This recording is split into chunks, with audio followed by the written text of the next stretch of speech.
Chapter 41 Cintra 34. Chapter size, 2000 words. Third person POV, Northern Kingdoms. The small arena was noisy as the nobles, perched on their podiums, eagerly awaited the next fight, however unfair it seemed. What is this? Where did that child come from? Someone commented from one of the boxes. This looks very interesting, another spoke, pressing one nostril closed and inhaling a white powder with the other, sending him into ecstasy as the drug took immediate effect. And he was eager to see the upcoming fight. Could it be one of the children we didn't send to the wizard? Another thoughtful noble exclaimed. This is absurd, a child fighting. We should put someone in who can actually fight. Someone shouted. It's just a show, relax, another noble spoke beside him. Even so, a child. The man still insisted. Look how excited everyone is. The announcer in the middle of the arena proclaimed, introducing the fighters. We have the favorite to be tonight's champion. The Bone Breaker, he announced, pointing to the large man. And on the other side, well, just a child, he continued, as nobody knew the name Madara and he had not introduced himself. The crowd quickly reacted, screaming with excitement, while Madara remained calm amidst everything he was hearing. The nobles soon showed the darker side of their world. I want you to torture the boy, they yelled. Don't let the fight end quickly. I want to see him suffer, another shouted. Child, I hope you suffer a lot, but I must obey these people, and besides, I'd love to see you suffering, Bone Breaker said with a sadistic smile. Madara remained silent as he stared at him. You look so calm. That's strange. The man was slightly surprised by the boy's demeanor, even the announcer noticed the oddity. But he quickly proceeded with the fight. Anyway, let the fight begin. Start, he shouted, as more people got excited about the barbaric show. Throw a sword to the boy. Someone yelled, and a small sword fell into the arena, but Madara just looked at it without reaction. The man took a two-handed sword from his back, unsheathing it, the blade appearing to Madara, who stood 5 meters away, still showing no reaction. As soon as he removed the sword, Bone Breaker simply stuck it into the ground. I won't use the blade, as the fight would end too quickly, but I'll leave it here for the end, he said calmly. They want me not to finish you off quickly, so I'll give you this, he stated. Madara made no comment. Bone Breaker frowned slightly, as the boy in front of him seemed very calm. Putting that aside, he then took the initiative and charged at Madara, who stood still waiting for him to approach at full speed. Go on, the audience yelled, he's going to pay the child. Poor boy, a noblewoman spoke, more mockingly in her tone. Despite still finding it strange and expecting the boy to start running, he approached, arms open to grab the child. However, before the man could grab Madara, he made his first move and quickly touched the man's own hand, using it as support while he jumped over his head before Bone Breaker could react. As Madara hovered in the air, he took the opportunity to kick the side of the man's face, causing him to quickly feel an impact as his body twisted, starting with his head kicked, and falling into the sandy ground of the arena the next moment. The only sound heard at that moment was the man being dragged a few inches while lying down. A silence took over the entire arena at that moment. After all, no one expected something like this. Madara landed quietly in his usual spot, looking at the fallen man with a bit of dust raised while no one else could understand what had just happened. Hey, did you also see that? A noble spoke. Of course I saw, you idiot. Still, I wonder why he did that, another spoke. I see they've picked a rather interesting boy, someone commented, clapping, looking at the child with a newfound sparkle in their eyes. This is fantastic, another spoke. What is this child? Someone from the other side couldn't help but ask. Madara had surprised everyone, unsurprisingly, and if there was anyone there who had seen him at the castle, they wouldn't recognize him easily either. He looked nothing ordinary, but very strong, just a bit above being skinny, and wore his face dirty with slave clothes, leaving everyone wondering who he was.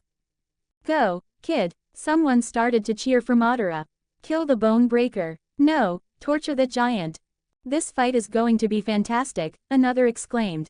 Madara shook his head in disgust as he listened to all this. Meanwhile, the man called Bone Breaker was slowly getting up, keeping his hand pressed to his hit face and looking at Madara with some anger. You bastard, he murmured, then charged at Madara again. He didn't try to grab him this time, but but aimed a straight punch at the child who had made a fool of him. He lunged at the boy below him, who quickly dodged the attack by moving his body swiftly aside from his fist, though for Madara, the man seemed to be moving in slow motion. The man tried to hit him again with the other free hand, making Madara spin his body, avoiding the second attack and moving to the side, dodging his legs that ran towards him, and delivering a quick kick to the back of him, making the man even stumble and fall to the ground once more. The audience seemed to be loving this, because they started laughing at this moment while cheering for Madara. Looks like our champion is losing to a child. Someone began to laugh. That damn guy, I bet on him in the next fight, now he's falling to a child, another complained. This is so cool, we should be happy to see something like this. Another commented. Madara remained in the same initial spot, while still able to hear everything with his neutral face. Bone Breaker began to stand up again, frustrated. He couldn't understand what was happening, how that child could be so fast. Then, getting up while his hand clenched a fistful of sand, he started running towards Madara. As he approached, he threw sand at the child to limit his vision. Madara saw this and, having some experience with this kind of thing as had happened with Greg, quickly closed his eyes and let his senses be. It wasn't really a difficult fight to handle, so he only needed his fighting instincts and could take care of it. In the midst of the dust, the giant man appeared on top of it, beginning to punch at the child within the dust, but certainly hit only air, while Madara continued dodging his attacks, from the left side, from above, below, as he easily did this with his eyes closed. The dust had already settled at this moment, yet he continued with his eyes closed, dodging the attacks while everyone in the audience looked on stunned, cheering and laughing, wondering who that boy was and how he could do something like that. Madara quickly dodged an attack, crouched while spinning backwards, launching a kick with his momentum and hitting directly the man's private parts at that moment. The man quickly felt that impact with the force of the child, which was not at all common, crushing his balls as he felt pain, and the audience began to scream, laugh, applauding Madara. A man barely contained his pain while looking at Madara, who just moved a few meters away from him, watching him kneel on the ground while holding his private part. Neither of them had protections, just fighting in dirty clothes. Little Titan, someone exclaimed, giving Madara his first nickname. After all, no one knew his name. Little Titan, another shouted, liking the name. Little Titan, Little Titan, Little Titan, Little Titan, Little Titan. Soon everyone began to shout, calling Madara by this name. Kill him, Little Titan. Someone suggested. Torture him, another yelled. As people started commenting and even calling me to order the man's death, Bone Breaker stood up and, in his peak of fury, quickly ran back to the center of the arena where his sword was stuck in the ground. Picking up the sword and charging back at Madara at full speed, he exclaimed, "Try to catch this, you bastard." As he lifted the sword, holding it with both hands, and made a direct slash at Madara, who now with his eyes open, quickly moved his body to dodge. He jumped back to where a sword had been thrown for him. He picked it up and prepared for the man chasing after him, who once again, launched a vertical slash hoping to kill the boy who was humiliating him. Madara held his weapon firmly and struck against the man's blade, attempting to use his strength to make the boy quickly retreat, as after all, he was much larger than the child. But with the clash of metal from both swords, Madara stopped it and everyone there began to witness a surreal fight. While Bone Breaker, a bit dazed, started to launch attacks at Madara and the blades clashed against one another, the exchange of blows continued for a while. "This is incredible," someone exclaimed. "Tell me where they found this child. Is that really a child? Go Little Titan." The battle between the blades continued and the man, despite being strong, lacked much technique, looking almost like a common soldier, nothing like the royal guards or ice that Madara used to fight every day. He finally found an opening and decided to end the combat, directly hitting his blade and delivering a strike. He cut off the fingers of the man holding the sword, making him drop it and scream in pain, with blood spurting. "What? He did it, what is this?" People screamed in surprise. "Ha ha ha, look at that, the boy won, Little Titan, Little Titan, Little Titan, Little Titan, Little Titan, Little Titan." Once again, the crowd screamed his name, while Madara watched the man screaming in pain, trying to stop the bleeding from his fingerless hand. He finally looked at the boy in front of him with tearful and fearful eyes. "Kill him," someone started. "Kill, kill, kill, kill, kill." The audience wanted to see blood at that moment. "This is incredible. The boy is surreal. The announcer who started the fight decided to speak again, seeing the excited crowd. Kill, kill, kill, kill, kill. They continued shouting for Madara to kill the man kneeling in front of him, who was just a shell of what he was when the fight began. Madara looked at him for a while, doing nothing. Finish him. The announcer shouted to Madara as if it were an order. After all, this was the demand of the nobles there. What Madara did next left everyone stunned. Against all those demands, Madara approached the man who looked at him fearfully expecting his death, and moved his sword, hitting the man's head with the hilt, making him faint instantly. Madara didn't care if he would die from bleeding later, he might even kill the man at another time, he just didn't want to follow what the public expected of him, leaving everyone astonished with that. The ecstasy of the public turned into dissatisfaction, while Madara returned to where he had come from. What do you think you're doing? The announcer shouted at the boy returning. Madara didn't care as he returned, being booed by the entire place at that moment. 1 comments 0 vote. Chapter 42 Cintra 35. Chapter size. 1800 words. Third person POV. Northern Kingdoms. ... Madara left the arena as soon as the door opened. He continued to be booed, much to the audience's disappointment. As soon as he passed through the gateway, some people entered the arena to retrieve the bone breaker who was lying on the ground, still bleeding from his hands. Meanwhile, as soon as Madara entered, he was quickly approached by the man I had brought there, who looked frustrated at Madara. "You brat, how dare you disobey the nobles' orders?" he said angrily. The guard who had struck Madara with a spear in the back earlier lunged at him again. Quickly, Madara moved his body, dodging the attack this time, while grabbing the weapon and pulling the man to his side. The man, stunned, quickly moved forward, and Madara simply jumped into the air and struck him in the face, breaking some teeth at that moment, making the man stop by the side of the wall while his mouth bled. "Guards, guards!" the man screamed, seeing his guard fallen and scared, as more armed men approached. Madara remained silent, looking at everything, ready to attack if they wanted a fight. "Stop this," a new voice emerged, and the man responsible for the slaves turned around, stunned, seeing a noble approaching from the booths. "Lord Chai," the man quickly greeted him with respect. "I don't want them to do anything against our little champion," he said, looking at Madara, then turned to the man. "After all, it seems we've found something very interesting tonight," he remarked. "I'm sure Lord Rushford would like to see this boy's abilities when he arrives." Although he didn't obey the order to kill, he still put on a great show, something far more interesting than any fight that's happened tonight so far. "So you better take care of him," he ordered, and the man quickly felt pressured and nodded. "Take him back to his cell until the next fight. Just don't let him escape," the man requested and looked at Madara, still standing, who had no reaction, complying with the demand of the nobles, while Lord Chai returned upstairs, but not without giving Madara another look. "Boy, I've never seen anyone like you. I hope you amuse us a lot tonight, killing or not," he said and began to withdraw. "All right, boy, let's go," the man whose name Madara did not know, said, a bit frustrated, but Madara possibly began to walk as he had instructed to return to his cell. He returned to the place, which now held only half of the initial slaves, as many had been going to the arena and dying there. Madara sat down again alone while people looked at him, surprised, despite not knowing what had happened outside. It was surprising to see a child return unharmed after being taken to that barbaric place.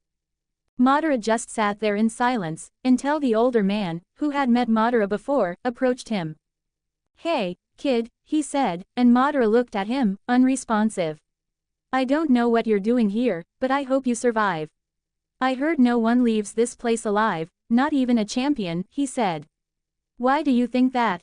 Madara asked curiously. "Because, once all the slaves die, they take the champion to a last fight, and they say there's no way to win that fight.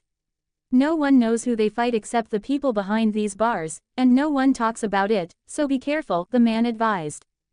Madara just nodded and returned to focusing, with his eyes closed, waiting to be called.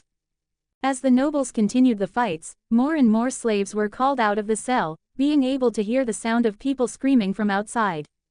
It was some time later that men appeared at the door. "Little Titan. It's your turn," the man called him, and Madara nodded, stepping out for his second fight and noticing that the number of people there was much smaller. He entered the place again, not seeing the guard whose teeth Madara had broken. As soon as he exited, People clapped for him, despite booing him in his last moments of the last fight. He was hailed as a hero at this moment. Little Titan, Little Titan, Little Titan, Little Titan, Little Titan, Little Titan. The cheers continued until Madara moved to the center of the arena. Little Titan has entered the ring again. The announcer declared from the center of the arena, his opponent is the Axeman. He indicated towards another man, not that he looked like an axe, but he was merely using an axe as a weapon. The man was quite injured from the last fight and Madara saw that he was a bit nervous, despite fighting a child. Seeing him hailed in such a way as the fight's favorite, it was obvious that Madara was no ordinary person. Start the fight, the announcer shouted once more. Madara sighed slightly, seeing the man nervously raising his weapon, and decided to end this fight more easily.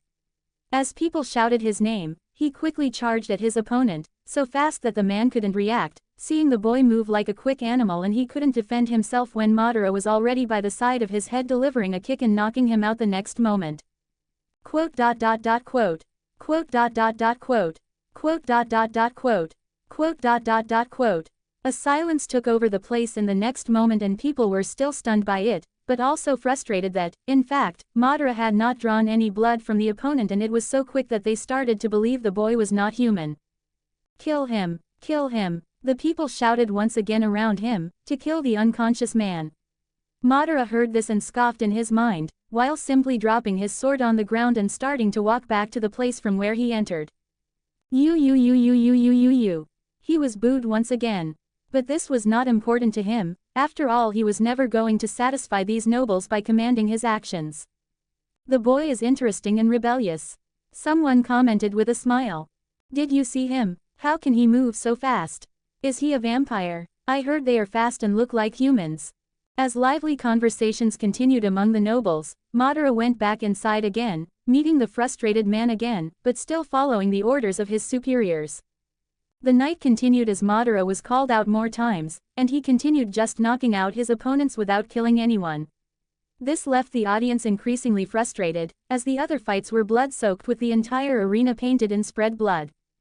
But Madara, despite being a child vastly different from anything they had seen, still left them frustrated, while they continued using drugs that their supplier had given for this meeting.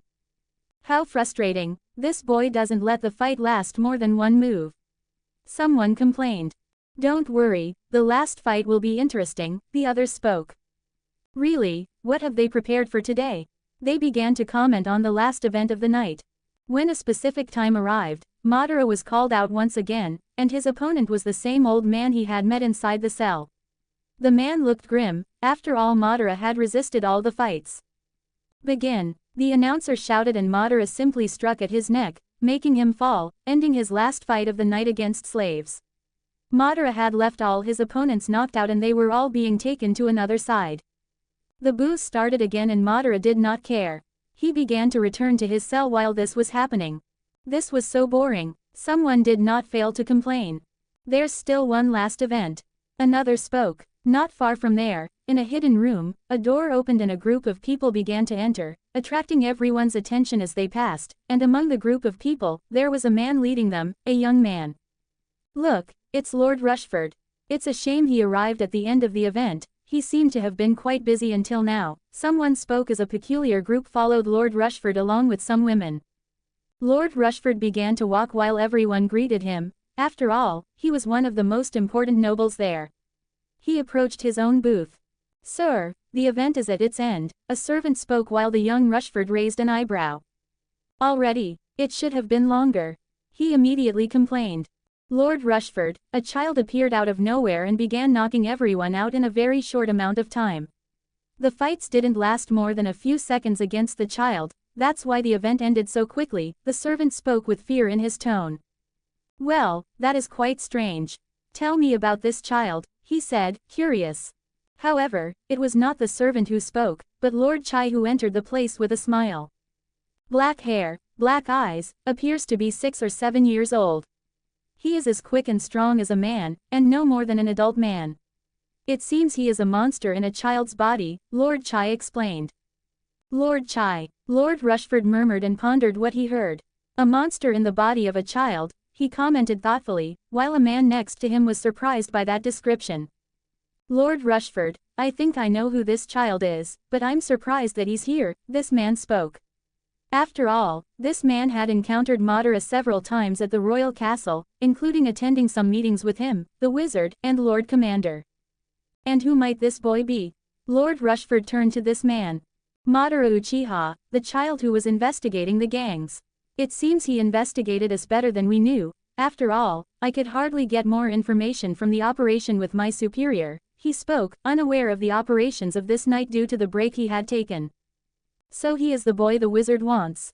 Let's contact him, but we might have some fun. They say he can even defeat monsters. Since we have one more event, it's a golden opportunity to see this boy fighting against that thing, he said at the end, smiling at the prospect of some possible entertainment. Tell me more about his fights. Lord Rushford asked Lord Chai. After hearing a bit about the happenings, Lord Rushford seemed thoughtful. So he basically protected the slaves. We can use this, after all, he doesn't kill anyone, right? Rushford analyzed and flashed a sadistic smile. That is interesting. Do this, he looked at his servant. I want you to gather all the still living slaves and call that creature we brought from the south. Let's make the last event quite memorable tonight, the man spoke, smiling at the end and left to make contact with the wizard. 1 comments 0 vote. Chapter 43 Cintra 36. Chapter size, 1900 words. Third person POV. Northern Kingdoms. ... Madara was in his cell again, but alone this time. Everything seemed quiet now, with just a leak here and there. After all, there were no more fights, he had already defeated all his opponents. Imagining what time it might be, and knowing it was almost time for him to start acting, as soon as Mausasak gave the signal. Even so, he was not very worried. It seemed there would be one more fight, as he had heard from the other slaves, so he waited to see what was happening. However, footsteps began to come from outside, and a group of people started to approach Madara's cell. Among them, a young man leading the group was looking at Madara with interest.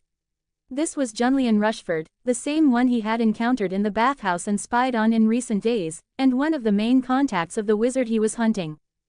So, you are the boy I have heard so much about these past few days. He approached the cell and spoke with a smile. ... Madara just stared at him without saying anything. Is he mute? Julian asked, looking at his colleague. No, but he is a child of few words, the man replied, looking at Madara too. This Madara knew very well almost every morning in the castle. The boy also looked at the man, and it was none other than Sir Charles Peril, a noble who had joined the royal guard. So, you are the spy, Madara commented, and Charles, even being the obvious, showed a somber face.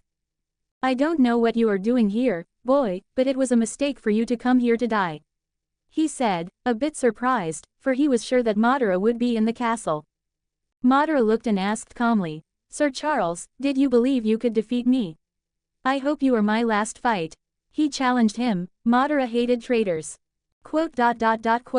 Charles was slightly surprised by the challenge, but he could not accept with that provocation from the boy. See, the boy is quite dangerous, Lord Rushford laughed at that with pleasure. Anyway, boy, I want to see the last show. To see how you fight. The young man seemed sadistic.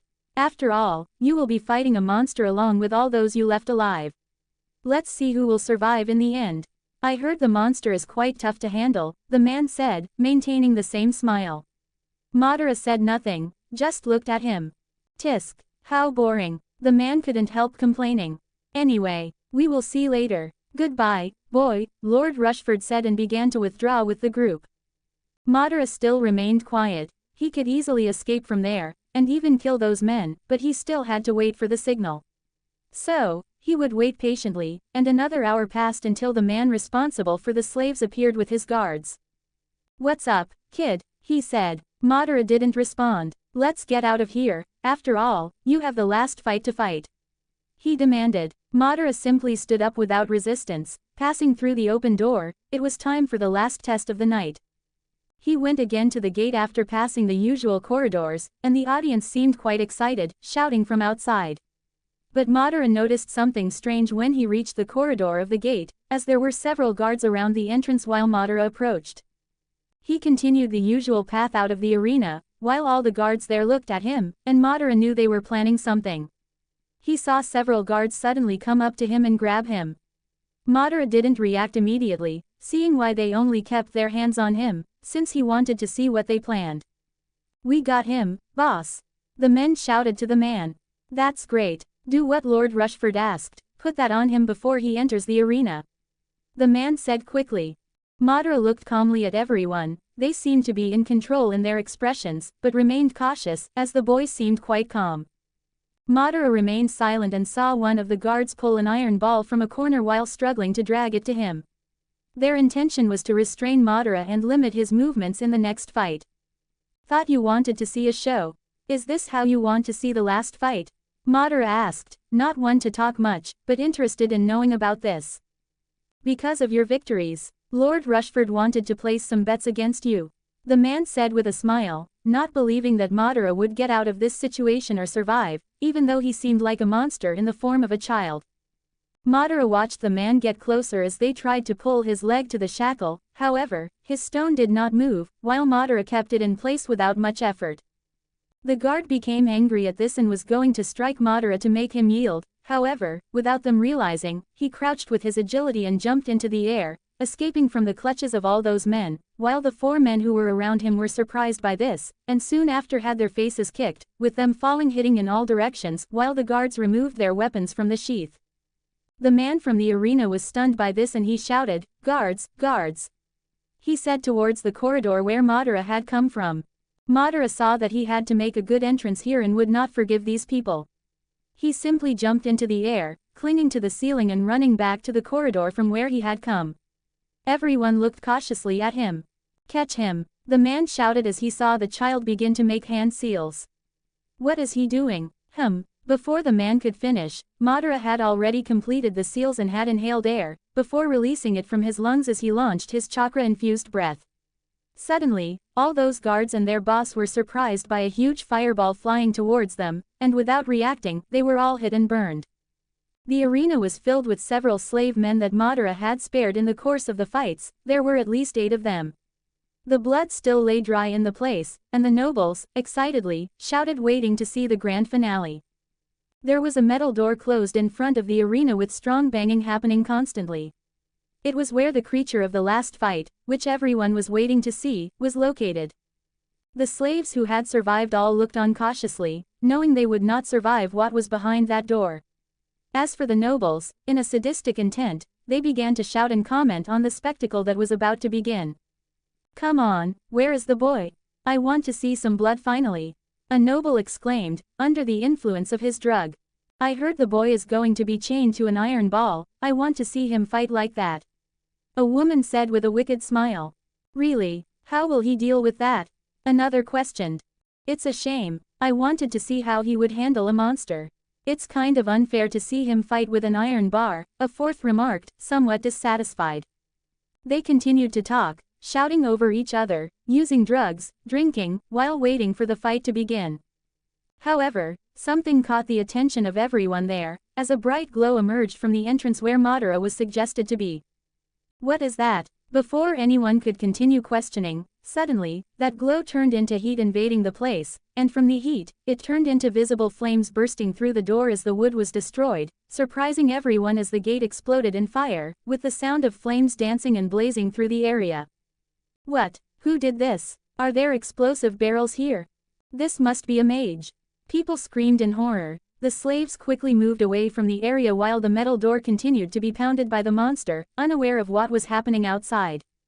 As everyone's eyes turned to the spectacle, instinctively trying to shield themselves from the heat and light, figures emerged from the place to everyone's astonishment, while people ran out of the area screaming. They were the guards themselves, who screamed, running through the arena until they fell to the ground, dead after no longer resisting the flames burning them. It was the most brutal scene of the night, while everyone heard the cries of lament from those people dying there. This horror and surprise reached people everywhere. They became even more intrigued when, from the flames, emerged the small slave known as the Little Titan, the boy who had defeated all the other opponents that night.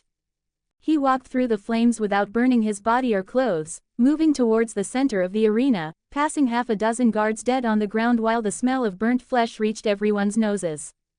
"What happened? How did he do that? There's nothing explosive there. Lord Rushford was not at all pleased with this. He ordered the boy to be captured, thinking it would be an easy task, but ended up having a completely different situation. He killed all my guards. His gaze turned to Sir Charles. You didn't tell me the boy could do magic. He spoke in an unpleasant tone. Charles hadn't mentioned anything about the boy being able to do such a thing. They couldn't believe what they were seeing and wondered if Madara really had performed some kind of magic. Sir Charles averted his gaze, also surprised, wondering how Madara had done something he had never demonstrated at the castle. Madara continued entering the arena while all the people looked at him. Cautiously, slaves tried to move away. A group of men began shouting behind him, at that gate, trying to put out the flames, while Madara looked at the metal gate with something appearing there. I will fight that thing. You can try to run, but I doubt the guards will let you once they put out the flames, so be quick, he simply said. Madara approached and there were many swords on the ground, thrown for the slaves to fight. Madara approached one and examined the gate. And before anyone could react, Madara simply threw his sword at the top of the gate, and quickly broke the chain before anyone could announce the start of the fight, and quickly the gate fell to the ground. Then in that place, where darkness took over, two red eyes began to appear and glow, as the monster began to take shape, coming out of that place, heading straight for the boy who looked at it as a challenge. The battle began immediately. 1 comments 0 vote. Download the app for greater interaction. You can chat with me about my writing experience apart from the comments section. Raccoon League. Download app now. Chapter 44 Cintra 37. Chapter size. 1900 words. Third person POV. Northern Kingdoms. ... From the shadows within that place, the monster emerged. It was none other than a Shailmar, a beast from the territory of Tucson, brought to the north by hunters. It was a rather resilient creature, due to its enormous shell covering its entire back. It was difficult to deal with as it began to roll. This monster. Madara couldn't remember the name of the creature but saw the monster emerging as he prepared to attack it. The monster initiated its roll while charging at Madara, while the slaves quickly ran away screaming in fear, having picked up some swords from the ground, but they were useless against that creature. Madara performed a flip upwards at the last moment, avoiding the attack with that leap, while the people above the place watched intently. Incredible! He started the fight, a noble exclaimed, putting aside the sight of countless people burning to death. Look how fast he is. He didn't do that in the fight. Another person exclaimed, seeing a movement that Madara had not made at any point. The creature continued rolling after passing by Madara and circled around the front of the arena, then started returning to Madara as its main target. Madara kicked the ground and a thrown sword flew into his hand as he prepared to face the monster. As it came close, Madara again jumped into the air and tried to strike at the side. However, he hit the creature's shell, having no effect even though he infused his sword with chakra. He is tougher than I thought. Madara murmured. Madara quickly thought about what else he could do, looking at the arena's terrain. I remember Geralt in The Witcher 3 fighting this monster in a tournament. He recalled the game and saw the walls encircling the place. He didn't have the telekinesis that the Witchers use, so he would have to use them. Putting aside memories of the game, his gaze returned to the creature, which was not behind him, but chasing a group of slaves trying to escape. Some tried to pass through the burning corridor where Madara had made an opening, and others went towards the walls in the corner trying to avoid the fight, as there was no way to go through the gate being extinguished by the guards. The creature saw this and attempted to crush them. Madara ended up helping them, jumping into the air while running along the walls, leaving all the nobles there stunned with his skills as he landed in front of the people, beginning to make various hand seals. Futon. Cape. Madara launched his latest jutsu, acquired through the system. Then, his jutsu used jets of wind, creating a curtain that quickly became an air barrier rising upwards. The creature hit the barrier and it nullified its advance while it rose a bit in the air. It wasn't a hard barrier that would stun the creature, but it certainly managed to stop it from advancing. It tried again and again failed to pass through the barrier. Everyone was surprised by this in their podiums, seeing that wind arise from nowhere after the boy made some strange hand movements. Wait, the boy is a mage. They exclaimed. After all, that wind barrier was clearly visible to everyone. Julian Rushford looked at this with a furrowed brow and turned his gaze back to Sir Charles with a scorching look. You could have mentioned that he was a mage the entire time. He said with disdain. I didn't know he was a mage. He never performed any magic. Sir, Charles spoke reluctantly. You're saying this now after he burned my men, you idiot. Rushford growled. Quote. The royal guard didn't know what to respond. Moreover, he had to finish with Madara tonight. The boy couldn't leave here alive with the information that he was working with some nobles even under his oath to the crown. If anyone found out, he would be in so much trouble that his life would end and his family couldn't even help him. Meanwhile, in the fight, Madara looked at the slaves looking at him in fear. Go, I'll handle this, he said, and the slaves began to run away as soon as the barrier ended. The creature targeted Madara again, who was near the wall. He approached it, and just as the creature was about to roll into him again, Madara jumped with a push off the wall, flying behind the creature as it slammed into the wall with all its might. Madara watched satisfied. It was finally stunned, falling to the ground as its body was fully exposed. He then quickly spun around, charging with the momentum of gravity, ready to kill the creature with a single strike. However, as he approached the creature, it quickly sensed the danger and began to roll, making Madara only touch the ground as it moved away. It turned its body in the middle of the arena and began running back toward Madara, who sighed, seeing that the people were finally exiting, and decided to act with a fire jutsu. He quickly made a series of seals while everyone watched every detail of Madara. He's doing that strange thing again. A noble shouted when he saw Madara was about to perform his magic. What kind of magic will he be doing? Another exclaimed.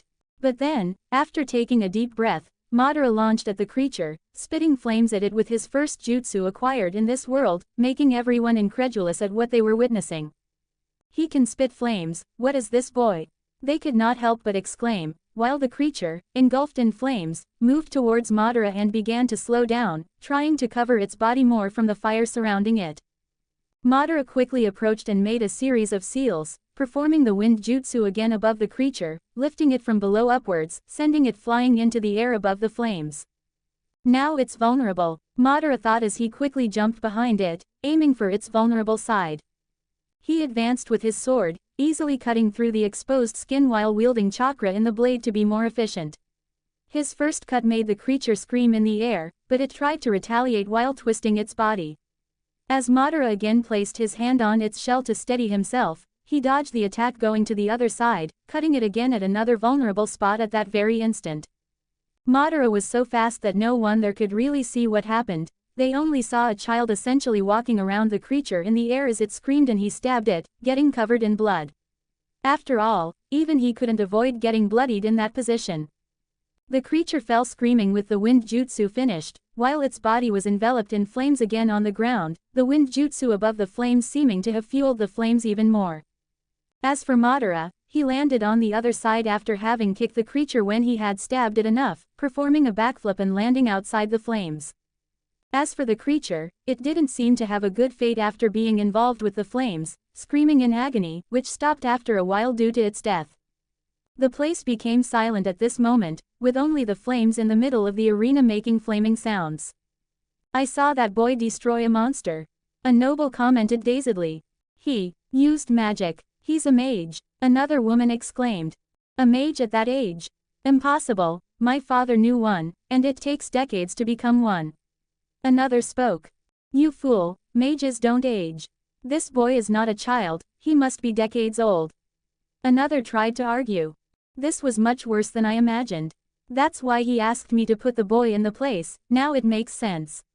Lord Rushford had had a conversation with that mage through a magical artifact, now it made sense why the mage wanted this boy above all else, even interrupting the rest of the child trade from the city. We have to kill him, Lord Rushford. Sir Charles spoke immediately. Calm down you fool, there's someone who wants the boy. Despite wanting him alive, he still accepted my suggestion to put him in the arena against the creature. He must be watching this fight from somewhere. Rushford couldn't help but comment and began to stand up. While everyone was still silent and whispering, the most important noble in the place immediately shouted, "Guards, guards! Arrest him!" As soon as he commanded, all areas of the arena began to open with armed men entering the area. Madara could have killed about 10 of them, but there were still about 30, while Madara was in the center being surrounded by all those men. Madara seemed calm, as if this was quite predictable. He looked towards young Rushford and Sir Charles, surrounded by their group. Your name is Madara Uchiha. Lord Rushford began, while many seemed very surprised by this name. After all, there was a rumor of a Madara Uchiha appearing out of nowhere and being welcomed in the royal castle, so this name shocked many people there. Julian continued, "Now I know why that mage really wants you, child, you are indeed special, but I have already told him about you tonight. Soon our friend will come here to fetch you," he declared with a victorious smile. "You speak as if these 30 guards could stop me and tell me." Madara spoke with a dangerous tone. "What's to stop me from setting all of you on fire right here?" He stated the obvious.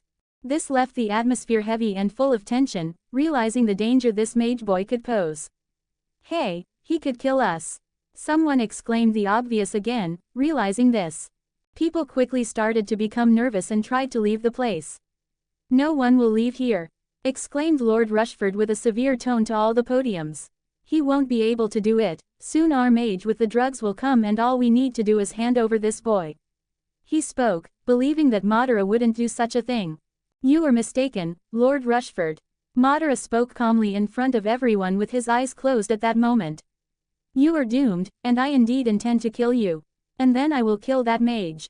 He spoke as he opened his eyes, showing his Sharingan to all the nobles.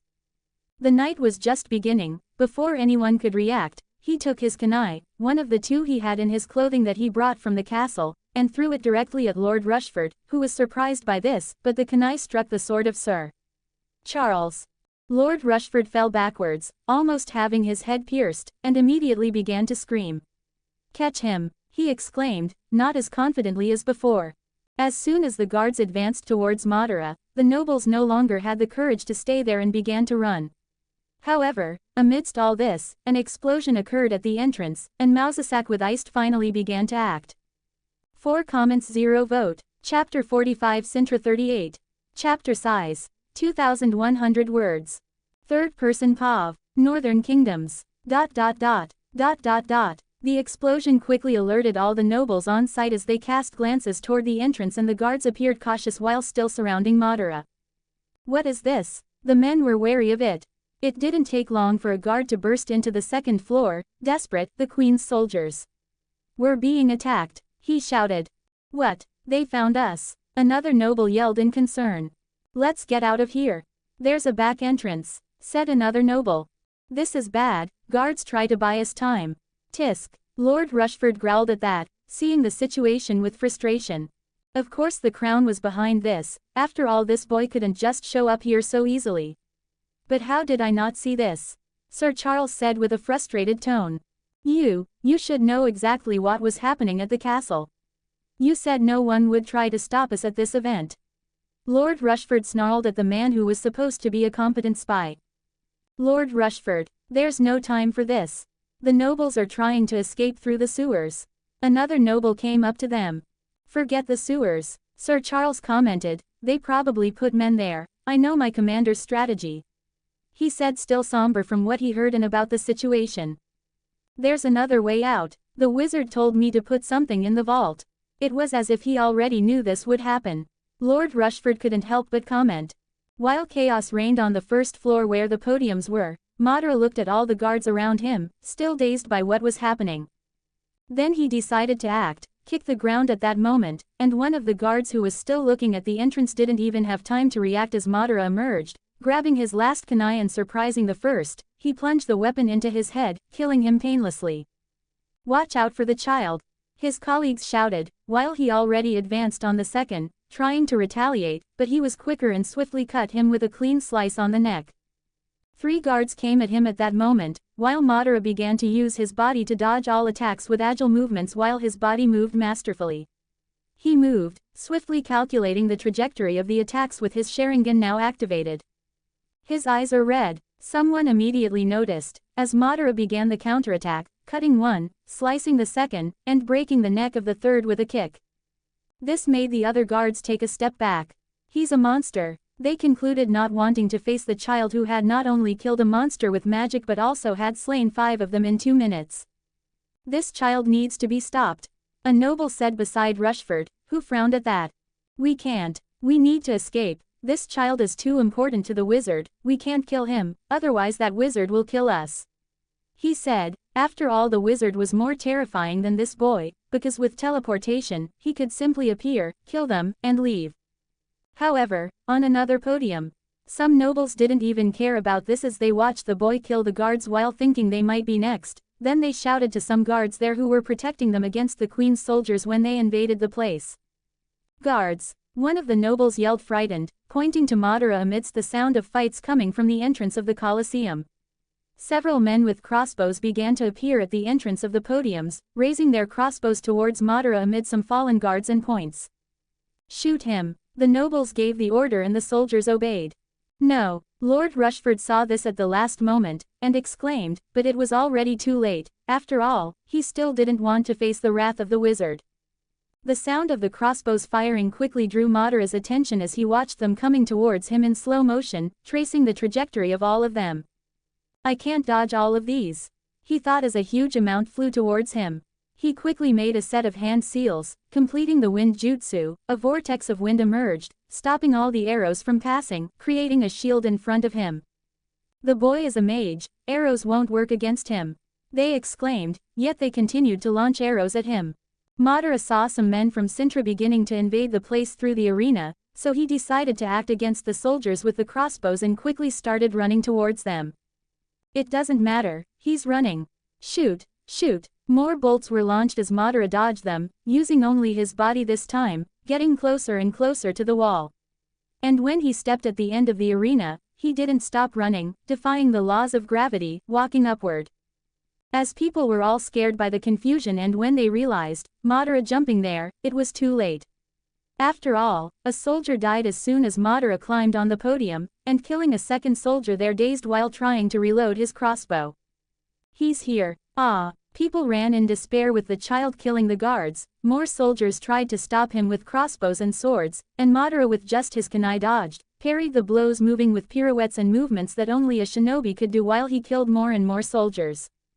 It was after he had killed the 12th soldier since climbing up there that he began to search for his target with the soldiers beginning to escape from the monster child. Madara didn't care while men and women screamed, running, and trying to hide around the place. With some looking cautiously at him, but still ignoring, Madara began to search for Lord Rushford to get information from the wizard. Passing through the running people, he finally saw the group that visited him in the cells fleeing as they entered one of the corridors there with guards. He quickly went to the chaos while seeing the crowd ahead unable to pass. He jumped to the ceiling while beginning to run upside down, following the group that cut through a corridor. These soldiers were keeping the other nobles out of there, so they could escape alone. Quickly they went to the vault while a group of guards stood in front of them. "He's following us." Sir Charles quickly pointed upward, seeing Madara approaching. Despite finding it supernatural, the guards began to shoot at him, who quickly dodged with his Sharingan, jumping to the wall and pushing himself into the midst of the guards, killing the first while the other tried to hit him with a small dagger, but he quickly dodged, killing the second and spinning his body, killing the third while the fourth tried to escape. But Madara simply appeared in front of him, gave a kick causing him to faint on the ground after hitting his head on the wall. Meanwhile, the group seemed to get desperate when they opened the door, seeing Madara approaching them.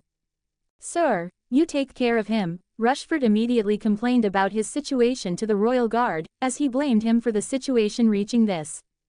Sir Charles nodded, although he was left behind. He no longer had another choice, his life as a knight would no longer be the same, but after that night, Madara landed in front of him and looked closely as the door behind him closed. "I've always noticed that you don't like me, Sir Charles," Madara commented calmly, while the man just clicked his tongue, but didn't respond. Madara then tightened his kunai while the man drew his bastard sword. Without saying anything more, Madara advanced. After all, he needed to catch the other lord and would have to finish quickly with this royal guard. Quickly the sword and the kunai clashed against each other, releasing a small spark. The royal guard quickly made a move and attacked with strength, trying to beat the child. Madara quickly moved his weapon, intercepting the man's attack. He took a step back, steadying his feet, and once again went on top of the child trying to stab. Madara just moved his body to the side. The man, seeing this, moved with all the strength he could to cut him, but Madara crouched at that moment while tilting his head back, making the sword pass a few inches from him. "You shouldn't be here, you are just a nobody. You were not worthy of getting the queen's attention," he began to speak angrily, preparing once again while working his feet to get into position again and attack the child. Madara did not respond this time. The man seemed to have petty motives, which was common not only among nobles but even commoners could act this way. The man attempted a vertical slash at the boy, who quickly raised his kunai after spinning it in his hand, striking against the sword and swiftly moved it diagonally, causing the weight of the sword to slide off the side of the kunai, and the man, surprised, lowered his sword due to the force he put into the strike, losing a bit of balance. Seeing this, Madara acted and advanced through the man's opening, while passing his kunai across the man's neck.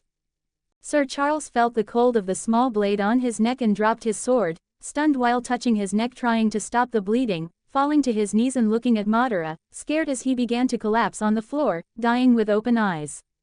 Madara no longer cared for the body of the fallen royal soldier and continued on his way.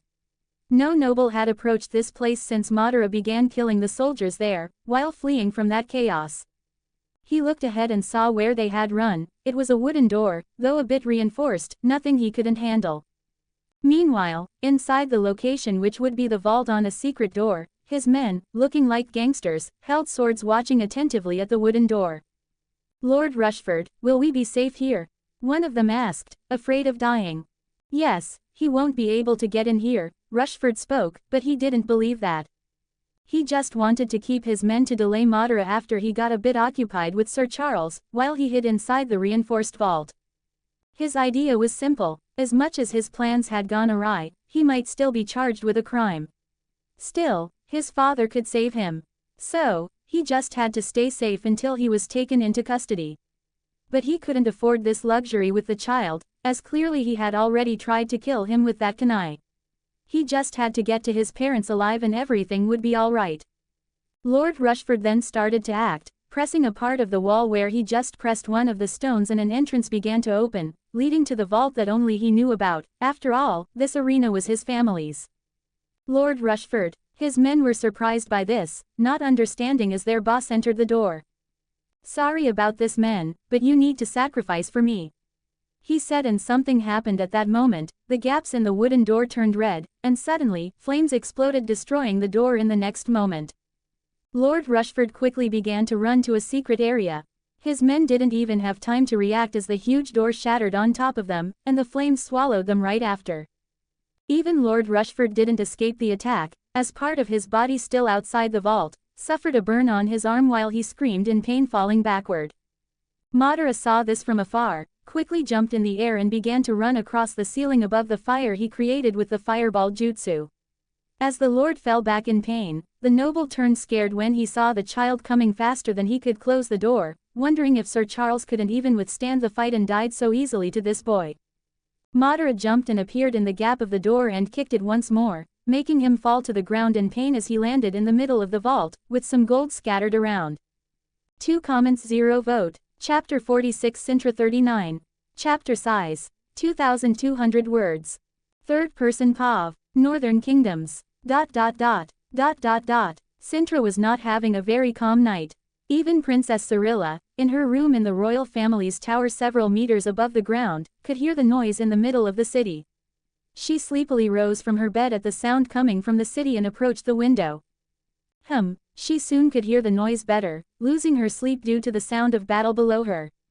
"What is happening?" she couldn't help but comment as she heard shouts of battle occurring at several points in the city, while some people at a distance shouted something she deduced to be people wanting to know what was happening that night. There were 2 specific sides of the city where there were sounds of screams and people fighting, to her right to the west and the north, the latter just below the castle. As she was still wondering what was happening there, since the operation was happening in a hidden manner. Lord Commander was commanding his men as they stormed each of the hideouts in the west, capturing all the soldiers who were also bribed, since they were on that gang's payroll that Madara had managed. As they advanced, the gang did not let this happen easily, so a resistance arose as they tried to combat the kingdom's soldiers. However, the royal guard was there. The fight was practically a massacre as the men led by the Lord Commander easily made their way through the men. They were raiding all the hideouts that Madara had passed on at once, to not let anyone escape. It would be a long night and they were just starting. Already in the north area of the city, specifically at the entrance of the arena under the museum after Madara passed the information about all the entrances, Iced, leading the group of Cintra soldiers, began to invade the arena after blowing up the entrance with Mausasak making his entrance with magic. Come on, I'll give gold to anyone who can kill more men than me. Iced shouted to the Cintra soldiers while running excited, advancing against the group of soldiers placed by the nobles.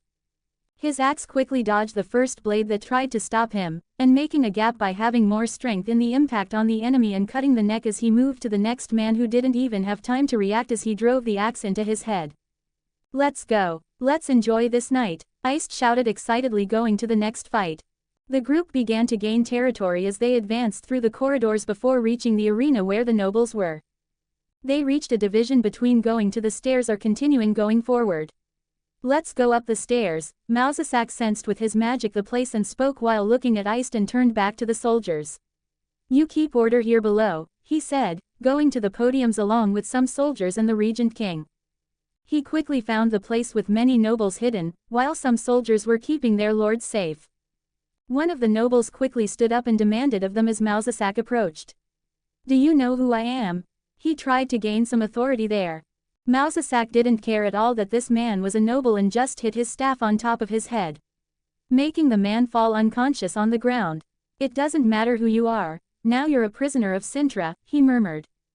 Iced seemed to be having fun while looking at the cowering nobles, until one caught his attention. Look what we have here, Lord Kaji, it's been a while since I've seen you at the castle, seems like you've been getting involved in strange activities. He murmured approaching. Do you know who you're messing with, you savage from Skellige? Rely on me and not even the queen will be able to help you.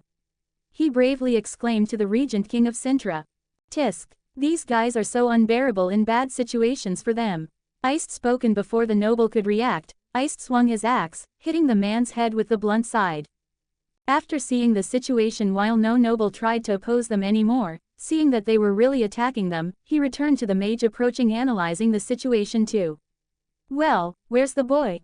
He asked, looking quickly at the lower floor of the arena, some men dead on the floor along with a burned monster carcass and some men on that floor the same way as those in the arena were left, clearly done by the same short blade, like the boy sometimes uses those strange knives. Some nobles trying to escape through the sewers, from what I can see, Mausasak studied the situation, but he had placed some soldiers there to capture them. So he can only be there, but it's strange. There was something wrong there, Mausasak could feel it. There's something in this place that interferes with my magic, when it comes to Madara, not letting me locate where the boy is, which is strange and suspicious. He murmured. Let's look for him while the soldiers control the place. Iced spoke and pointed to a line of dead soldiers where Madara had left before chasing Lord Rushford. They followed the location and turned the corner, finding more soldiers dead from the strange knife and the most notable. Sir Charles, Mausasak commented. That damn, didn't he have an oath with the crown? Iced spat on the ground, he like many from Skellige, hated men who broke their oaths. It seems he was the spy, a royal guard, which is quite sad. Mausasak also felt disappointed about this, after all, it seems that he had engaged in combat with Madara here. Anyway, the boy defeated him, he even killed the royal guard, this boy keeps surprising me. Iced spoke with a smile and a renewed humor as he looked at the burning room in front of him. Leave it to me, Mausasak commented as he used his magic and the flames disappeared, revealing a group of charred bodies. Where did he go? Iced was confused as there was no exit there. Behind this wall, Mausasak understood and touched the wall with his hand. So can you open it? He asked. I can, but what I felt interfering, comes from inside this place. Mausasak frowned, wondering what was happening. Meanwhile, Madara himself was in the vault while the door behind him closed with the flames being muffled. He was in the middle of the place with gold while Lord Rushford fell to the floor still with a hand where Madara hit him, feeling pain and frustrated, looking at Madara with caution and anger. You're here, what the hell are you? Lord Rushford asked with as much frustration as he remembered not having. It doesn't matter, you will tell me about the mage and where I can find him. Madara demanded, not caring about being in a young man from a great family, he would get all the information about the mage from this place. The mage? You want to know about the mage, he should have been here to begin with. Young Rushford couldn't help but comment angrily, After all, the mage had assured this. He had asked to do exactly as suggested, putting Madara against the monster in the arena. And since he didn't show up, it was strange, as if he was watching it all calmly from somewhere, and yet, the man had made no move to stop the disaster that this night had become. He had also asked for one more thing, for him to keep something in the vault, and that made him think about the object saved near them, while Lord Rushford looked at the location of the object beside. "Hello, are you looking for me?" A new voice emerged in the place, coming from that same object, which was a sphere with some strange symbols, even leaving Lord Rushford stunned. Meanwhile, Madara looked at it, narrowing his eyes. "So you were watching this whole time?" Madara asked the object, which was a kind of magical artifact. "You can say that. Yes, you acted better than I thought." The ball continued talking. "You are really someone special. I saw how you destroyed those monsters. You learned new tricks since our last encounter," he said. Madara remained silent. "You know, since the last time I saw your interest in gold, I believed you would come to this room soon, so I asked the man in front of you to place this artifact of mine," he revealed, seeming quite pleased. "Although you came in a better way than I imagined, so congratulations."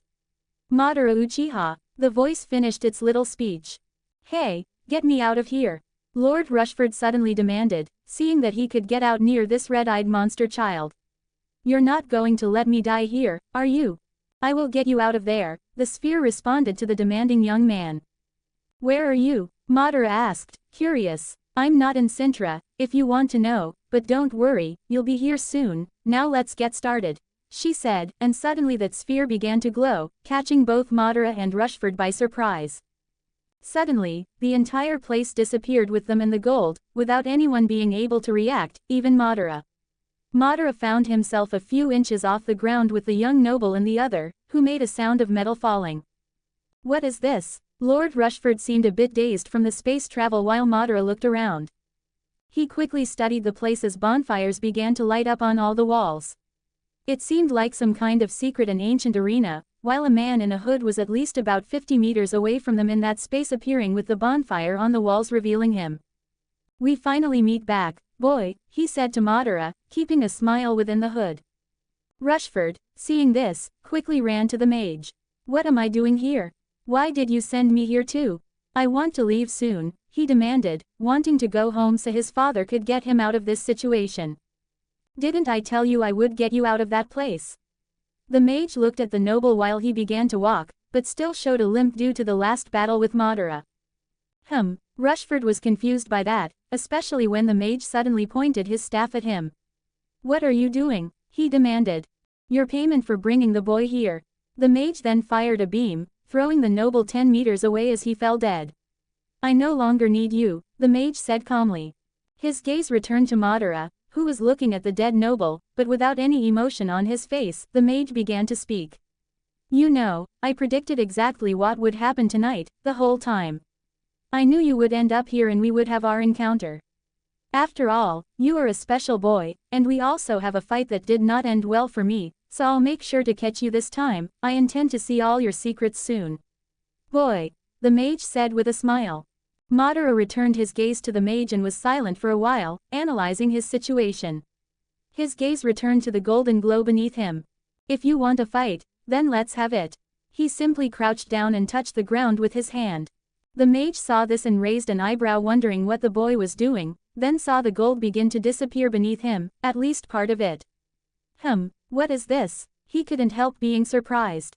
Madara continued consuming gold until he completed his 5,000 gold coins, as there was so much gold there that he had never seen such an amount before.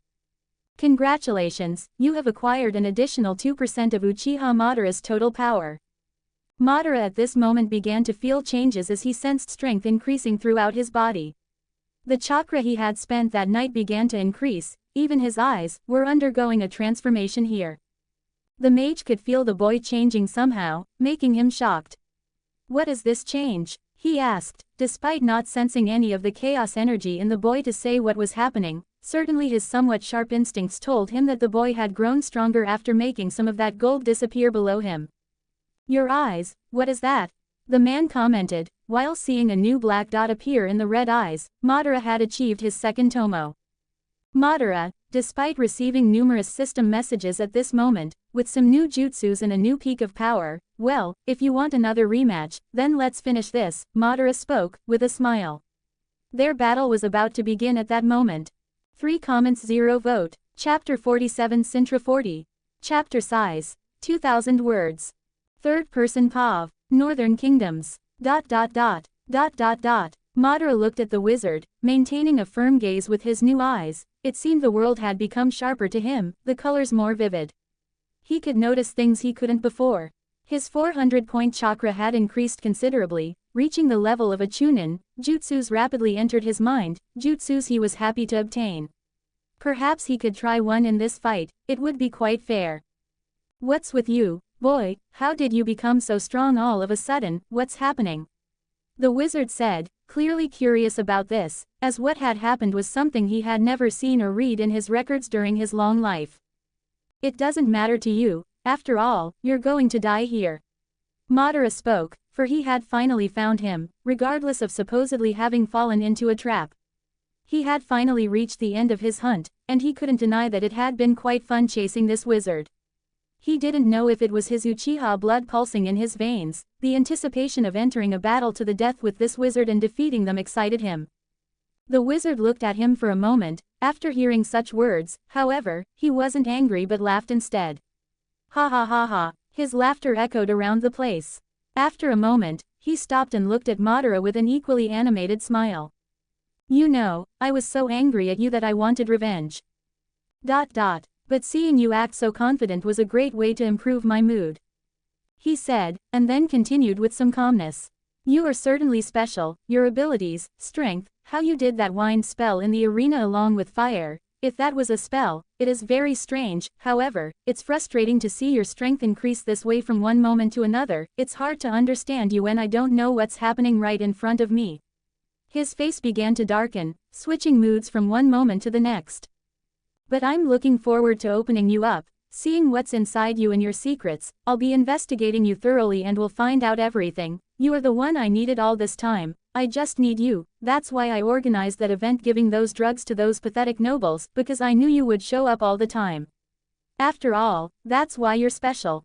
The wizard seemed to go from bad mood to mad, looking at Madara as if he was already ready to dissect him. But where are my manners? The wizard continued speaking. We've never been introduced before. I know your name and how you have been working with the royal family of Cintra, he said.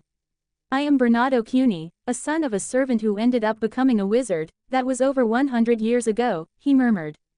I am currently 118 years old. I became a wizard and have been doing research all these decades, he finished.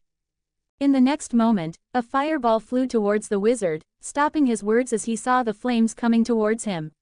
This fireball is different from the one you used. A new magic like that wind one? He asked as the flames approached with curiosity. He simply summoned a shield with some quick and silent words, while the flames hit against it and he appeared intact amidst the fire that spread, looking at Madara who had invoked the jutsu. Strange, why does he make those hand gestures? He did that in the arena all the time. There is this way of summoning magic, it's even different from the witchers use. I've never seen it and the boy does it very well trained, he commented. Madara didn't waste time and rushed at the wizard, leaping through the flames and performing a spinning acrobatic move, while holding his single kunai ready to kill the wizard as he descended. The wizard, quickly, cast a telekinesis spell throwing it into the air heading towards the boy. However, at that moment, Madara spun his Sharingan while moving his body in the air, making a move to weigh his body to the side, dodging the attack by inches while performing a somersault. Incredible, the wizard described with admiration. Since Madara couldn't do that before, the boy really had gotten stronger. Madara continued descending with the kunai in hand. However, before Madara could reach him, the wizard disappeared in a flash and reappeared some distance away. That was certainly incredible, the wizard spoke, opening a portal and reappearing on one of the podiums above the strange arena. However, I want to see more. Fighting a beast and men are easy. I want to see you fight my creation, he said, and one of the arena's gates began to open after he moved his staff. Madara was still amidst the flames, watching the gate rise. From there emerged a kind of 3-meter-tall man stepping out of the gate. It was made entirely of metal-like armor, but it was not a person or anything inside that can. It seemed more like some kind of strange robot, Madara quickly analyzed. So you're sending your dog instead of fighting? Madara asked, looking up at the wizard above. Of course, I'm not going to be so reckless to fight you again. So, I prepared something better, he said. I hope you can withstand my creation well. I don't want to take you out in pieces from this place, after all, you are still important for my research. He spoke. Madara turned his attention below and saw the creature, or whatever it was, stopping in front of him, a few meters away. Besides being tall, it had a large blade on its arm and its legs were odd as if it were designed to move at high speed and jump. It started to emit steam from some of its vents and with just a subtle movement, it had disappeared, appearing in front of Madara, who was slightly surprised by this, as he quickly turned to the side, jumping while the ground where he had been was destroyed by the arm of that mechanical thing. What is the source of this? Madara wondered, still in the air, turning his body, looking at that thing, knowing there must be something powering it to function. Incredible, haha, the man clapped from above. This is the PX-1, the result of my research which I have been doing for over 40 years until I created its first prototype, what you're seeing now. Knowing what makes the thing move. Bernardo spoke, hearing Madara's earlier question. It's a source I take from my biggest trade today, he said calmly. Madara frowned and looked at him. The children, he asked, surprised and not liking it at all. Yes, unfortunately, the core of this creature needs a special little thing, and I need quite pure people for that. After all, I tried with many adults and couldn't get many results, but my trade with Cintra. I was able to get enough energy to power and charge the core. That's disgusting and repulsive. I'm going to kill it here, Madara said in disgust and saw once again the creature moving towards him as he quickly jumped out of the reach of the hand and the impact it caused on the ground again. But it didn't stop there. That creature quickly used those strange legs to spin its body and once again advance with the bladed arm as it was launched against him in the air. His Sharingan spun once more and he turned his body in the air, letting the blade pass by just a few inches from him. That was certainly incredible, Wizard Bernardo looked satisfied. For a moment, I thought he was going to die, he murmured, seeing that Madara had narrowly missed being sliced in half. The creature continued the chase while Madara tried to maintain a distance from that machine. Madara continued to dodge its attacks. At a moment when he found himself in a corner of the arena, the creature attacked him as he jumped over its arm and ran on it, circling around while the arm itself was stuck in the arena's wall. Seeing this, he quickly made a series of hand seals, launching fireballs at the creature while the whole area was burned. Then from the flames, the machine emerged after drawing its arms, while Madara barely had time to react. He saw the bladed arm coming towards him and had to use his own kunai against the blade that was about 2 meters long. Madara placed his weapon between him and the machine, while his kunai emitted sparks, but due to the strength of his opponent, he soon found himself losing, being thrown backwards. He quickly tried to get up, while the creature was already on top of him, giving no respite. He used the punching arm while Madara jumped spinning to the side, but the machine saw this and simply turned the arm, hitting him in the air. Madara immediately felt the blow and was sent flying back, landing at a distance and stopping there, with his body on the ground. As the beast approached, Bernardo ordered as soon as he saw this with disappointed eyes. PX-1, stop immediately. And the machine stopped at that exact moment. That was a bit disappointing. I expected more from you, boy. The wizard clearly was sure he would see something more interesting in this fight, but now seeing Madara fallen on the ground, he was really mistaken. Grab him and let's take him to the laboratory to start dissecting him, he said, and the machine moved its hand to grab the boy. However, something happened, for as soon as PX-1 touched him, Madara on the ground exploded into smoke, leaving nothing in the spot except the kunai he had used in the fight, on the ground. What is this? The wizard immediately exclaimed with something he had never seen. After all, who disappears into smoke? And something caught his attention immediately after. With his sharp reflexes, while sensing movement on the ceiling, he quickly looked up and could not be more shocked, for there was Madara exactly there. Before he could finish, Madara rushed from the ceiling and, without his kunai, he had left it in the clone, had to use his hands in a quick movement, approaching the wizard and tearing out one of his eyes, since it was the best way to damage him. Ah! The wizard screamed in pain and didn't have time to use his staff, as Madara kicked him at that moment. You bastard! The wizard once again remembered his humiliation when he let his guard down to this boy and was enraged once again, probably regretful, he kept a hand on the torn eye while bleeding profusely.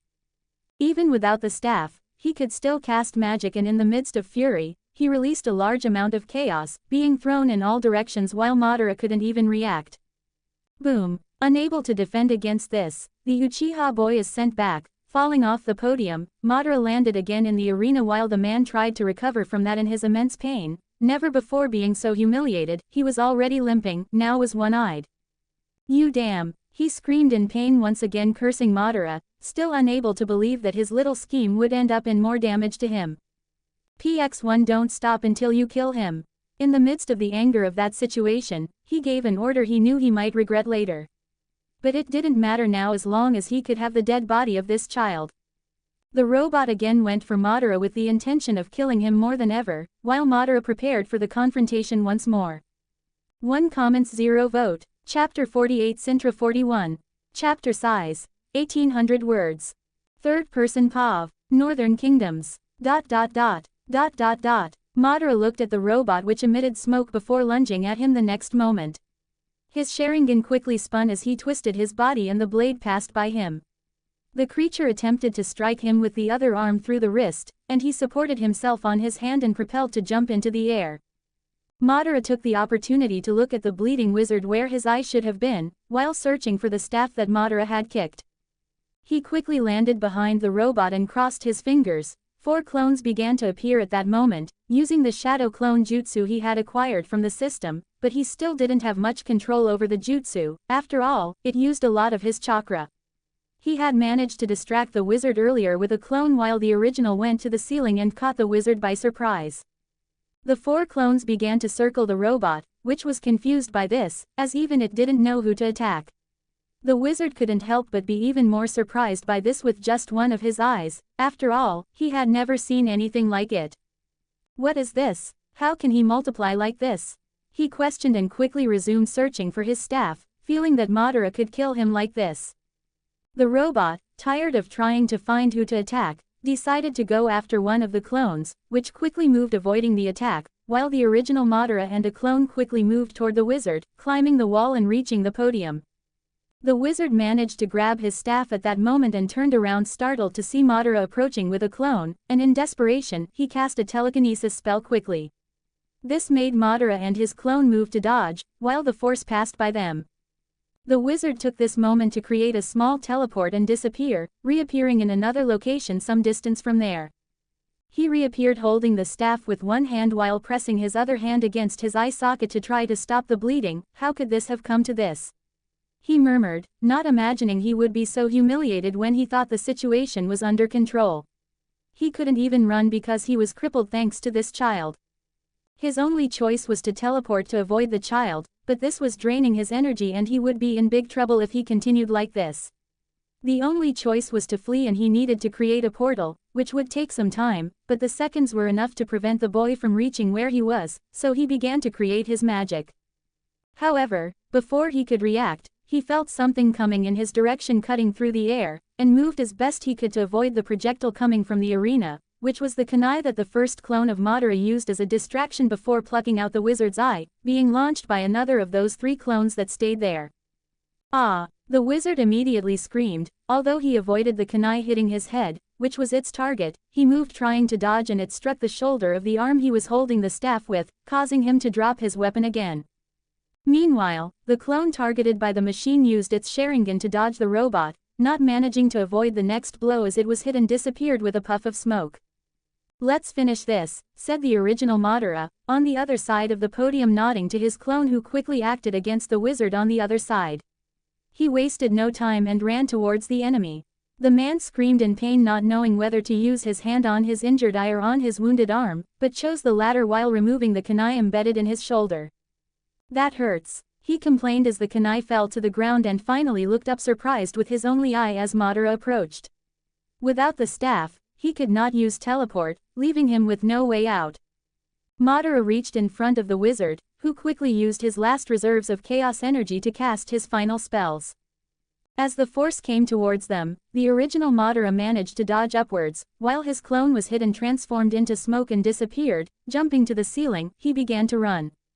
Before the wizard could react, Madara kicked the ceiling and advanced to the wall before rounding on the wizard, launching a kick so fast that the wizard could not do anything.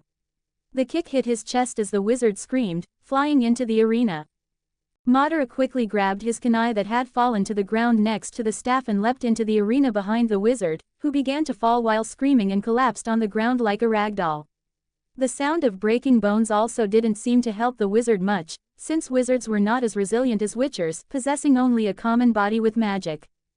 "You damned," the wizard screamed, feeling so much pain that he was almost crying in regret. After all, even he didn't expect the wizard to fall into such a feeble situation, bringing this boy here, everything he had planned, everything that seemed under control. It was destroyed by the child he wanted to test. Never in his imagination could he think that Madara would have a power he had never seen before, that of multiplying. And before the wizard could react, he felt his back being pierced by a blade. "Ah!" he screamed as Madara was on top of him, having jumped from the podium behind him and driving his knife mercilessly into his back. "Do you really think I would be the same as last time?" Madara spoke to him, since he had greatly increased his strength since then. "I will see you pay for all this."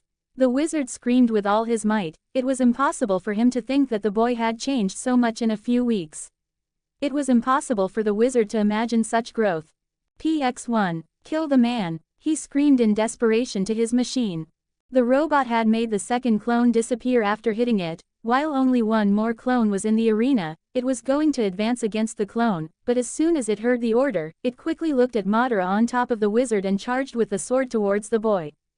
However, what the wizard hadn't counted on was that, even if the robot also hit him in the middle of the strike, it would advance to hit Madara, and that was exactly what it did.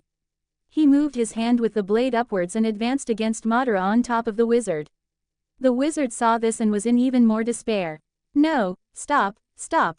He hadn't imagined this would happen, but it was already too late. As soon as the robot lowered the blade, it cut Madara in half, along with the wizard himself, splattering blood all over the place and killing him instantly. Meanwhile, Madara, who had been cut, turned into smoke, transforming into a log, reappearing next to and looking disdainfully at the wizard who was cut in half.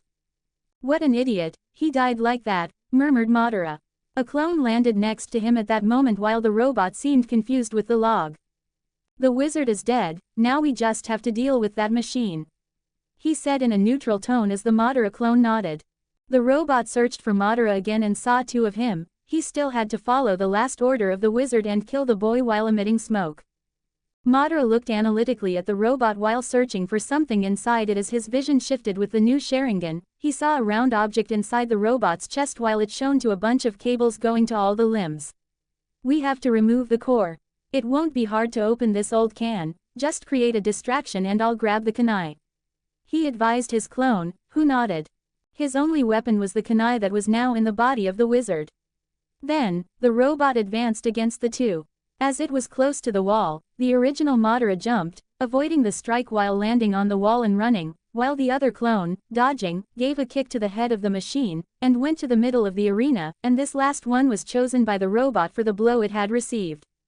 While Madara, the original, picked up the kunai in the middle of that blood, he advanced to the robot in the middle of the arena. The clone narrowly avoided the blows of that machine, while a metallic clink came from his back, with Madara landing there and hanging.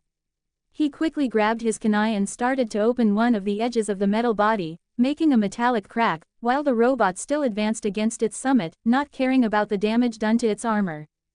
Madara removed the first piece of metal but had not yet reached the core, as he began trying to remove another piece of metal. The robot tried to cut the clone who dodged all the time, while the original didn't even bother with the intense movement on the robot's back, due to his chakra holding his feet in place. After removing the third piece of metal, the clone was hit, transforming into smoke and disappearing, leaving only the original Madara. He finally managed to see the core as the monster seemed to finally notice him on its back. Madara placed his hand on a sphere encircled by wires that supported all the mechanics of the creature. He quickly wrapped his hand in chakra and placed it on the wrist of the one pulling the sphere, then began to pull forcefully the object that began to be removed as it burst the cables. The robot even tried to spin, but it was too late as Madara finished pulling everything, while all the wires were destroyed and he jumped back, landing on the ground with the sphere in hand with some of the wires, while the creature seemed to begin entering a state of rest, making a sound and beginning to shrink until it fell to the ground inert. "It seems it's over," Madara couldn't help but comment, looking at the creature now lying on the ground while the whole place fell silent. 2 comments 0 vote. Chapter 49 Cintra 42. Chapter size. 1900 words. Third person POV. Northern Kingdoms. ... An explosive sound occurred at the vault door as Mausasak and Iced entered the place, their men having already taken control, capturing all the nobles and subduing the guards. "What the hell happened here?" Iced asked, looking around in surprise. Mausasak saw the place completely empty, but there was a trace of chaos energy. "Some magic was activated here," Mausasak murmured while touching the ground. "There's no way out. Where did the boy go?" Iced asked, looking at the mage. "It's teleportation magic. He was sent somewhere else," Mausasak concluded, frowning at this revelation. What are we going to do?" "I will try to track him." "Because Madara was sent somewhere else," Mausasak murmured, but his thought quickly collided with the latest reports, that the mage was after him. "I have to be quick, before the boy falls into the trap," he murmured, moving his staff, trying to find the boy as quickly as possible. Meanwhile, hundreds of kilometers away, Madara was looking at the arena where the only sound was steam starting to emit from a robot as it lay on the ground for a while. "I'm almost out of chakra, using shadow clones is quite exhausting," he admitted, feeling very weak, although he had defeated his enemies and could breathe a little. He had no idea where he was or how to get out of there, but he didn't immediately explore the place. Instead, he sat on the ground and crossed his arms with his fists together, a technique he had learned when he needed chakra, focusing on energy replenishment, which was at least 4 or 5 times faster in this position with his eyes closed.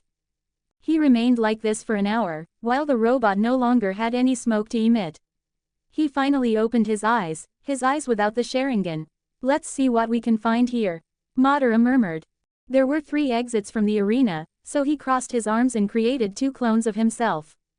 "Puff, puff, you know what to do," he murmured as the clones nodded and started moving towards the exits. He chose the third and began to enter. While entering the corridor, he would make a clone to look around the place first there, but his chakra was still very low. He followed the corridor until he found a staircase and went down. There were no traps, so it seemed calm, until he finally found the mage's laboratory. There were many large cylindrical glasses. That damn, Madara regretted having made the mage suffer so little, even though he had plucked out an eye, left him lame, broken several ribs with the fall, and stuck a knife in his rib before he was cut and killed.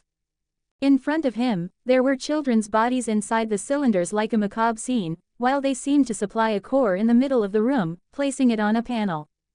That damn really used the children to use as energy for that robot. Madara murmured and ignored it for the time being. He activated his Sharingan and looked at the children, realizing they were already dead. He continued to search the place, finding a pile of books, potions, and even monster parts, all meticulously organized in that place. There were researches about that robot, from what he could understand in one of the scrolls and books, since the mage had written in his diary in the Nordic language, which Madara already knew a bit from his lessons, although he couldn't understand much of the details written there. In that laboratory there were 2 entrances, an extra one besides the stairs that Madara had descended, and one of his clones arrived through this other entrance, looking confused. "The path led here, but I passed through a prison full of dead bodies, mainly children who had disappeared from Cintra. Including, one of those old acquaintances from our orphanage was there," the clone warned. It seemed that the mage had stopped taking children since his last fight, to avoid drawing attention while he was the only target. "I understand. I already imagined we would arrive too late here. There's nothing to do about it anymore. I want you to help me look for any proof that incriminates those nobles and their schemes," Madara asked, and the clone nodded. They began to search, and despite Madara's difficulty in fully understanding the language, he was still able to interpret the meaning of those papers. Soon, he began to find the exact evidence about the supply of drugs through children by the northern gangs and gold provided to other gangs in the city, 2 of which he had destroyed. But what really mattered was the ability to incriminate the nobles from the northern region. Madara also needed to find evidence against a lord who had died, as his family was powerful and could cause problems for the royalty. Meanwhile, a clone approached him, coming up the stairs from where his original had traveled to get here. Found anything? Madara asked his clone. Yes, I went to the exit of this dungeon. We are in a place I have no idea where it is, but it's in the north, he said after observing the constellation. Somewhere in the middle of a forest and full of monsters by the sounds I heard outside. The clone concluded and continued. But I found something else. The clone showed a box he had brought, opening it to reveal gold inside. I found the safe where they kept that powder used as a drug and the mage's gold. There were about 2,000 gold coins and a lot of that drug, he explained, and Madara merely nodded, but didn't care much about the other now, since it was no longer important to him. After all, the mission was just about amassing gold coins, and now that he had done that, the gold was good for nothing but the possibility of replenishing his weapons. Alright, let's keep this stored here, Madara said, and continued his research while asking a clone to help him, and the 3 clones stayed researching in the laboratory. It was then that Madara felt something emerging in the environment, with a portal reappearing in the middle of the arena.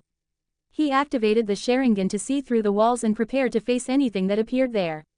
You stay here, I'll check who it is, he said, and went up the stairs to the arena, but not entering while staying at the entrance in the shadows and analyzing who was arriving at that moment.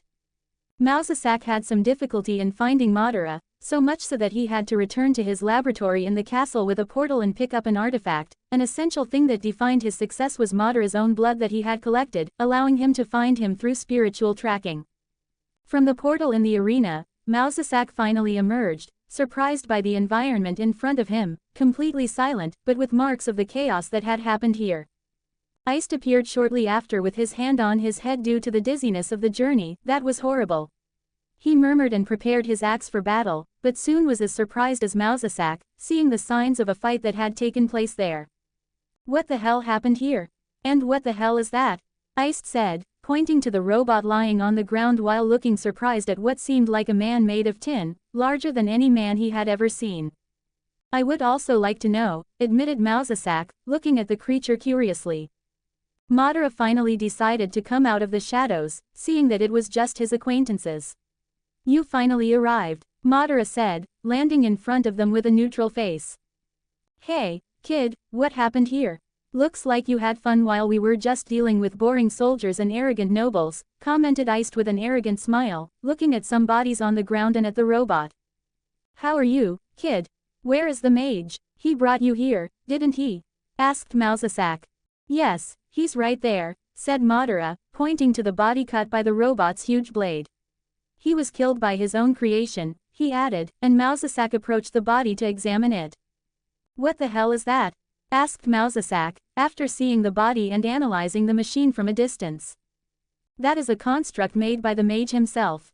A folly that needed to use children as energy. You will know better when you see the documents in the laboratory below us, said Madara, spitting on the ground. Did you kill the Lord?